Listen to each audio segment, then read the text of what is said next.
Hi everyone, this is Jessica from My Mother's Crafts, designing for 12 by 12 Cardstock Shop, and today I'll be working on this Groovy themed party favor box. I'm going to start by folding over all the tabs to my box, and I'll be using my Barely Arts glue to glue it all together.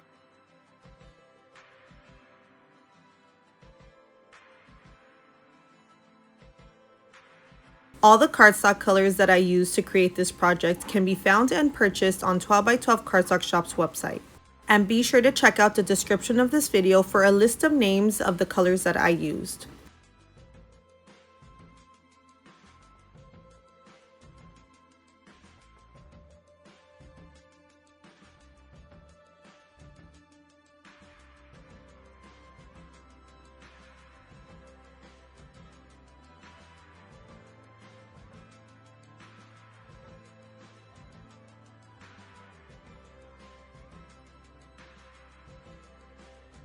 Now that the box is assembled, I'm going to start putting together all the details that I'm going to use to decorate my box.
I hope you enjoyed this project, and don't forget to check out the description of this video for all the information on the materials and the colors that I used, as well as how you can get access to this file.